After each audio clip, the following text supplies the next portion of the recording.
e and a word endings. There are a few examples of pairs of words ending with e/a like employee and employer or advisee and advisor. What I was curious about is if there was any rule that would describe the relationship of the objects in a pair like this and situations when it's appropriate to create a counterpart for a given word. I'll give you an example. It's relatively common in the computer programming world to see the word dragee, which describes an object that is being dragged with a mouse. I understand that this is a relatively new word and could not be found in any dictionary. I've tried. Is that acceptable to make up words like this one, or is it just bad English?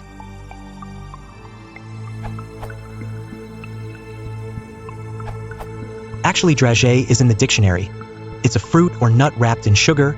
A peanut M&M is a dragee. But anyway, I would say that if there are no existing words that fit the purpose, as in the case of a dragged object in computing, and the word sounds right, then there is no problem with neologizing.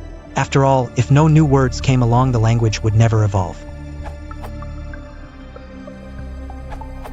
In general, the suffix ee is productive, and usually has the meaning of person to which XXX is done. I find dragee a little strange because it is not a person. But beware, there are a few words where the e denotes the person who does rather than the person who is done to. A prominent example is attendee, but also returnee. I think this use arises only where there isn't a prominent object for the verb, because then that meaning would compete for XXXE. Attend is transitive and has as its object the meeting or event. But there is no need for a word attendee to mean the meeting or event, which is why I think it has come into use for a person attending. From a linguistics point of view, this observation is interesting because the words that take e seem to be grammatical patients, those who undergo an experience as opposed to those who perform actions. English has a nominative accusative system, in which this role is expressed by different grammatical constructs for different verbs. But in ergative languages, this is generally the role marked by the absolutive case. You can use the er/e combination on pretty much any verb, as long as it's easily understood.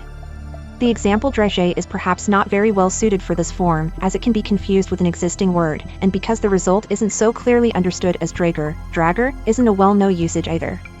My favorite usage of this is in a conversion from Buffy. The e suffix is quite elegantly used to express you are the vampire, and I am going to kill you just like I have killed all the other vampires. That's what I do, in a single word. Vampire, Slayer, Buffy, Slayee.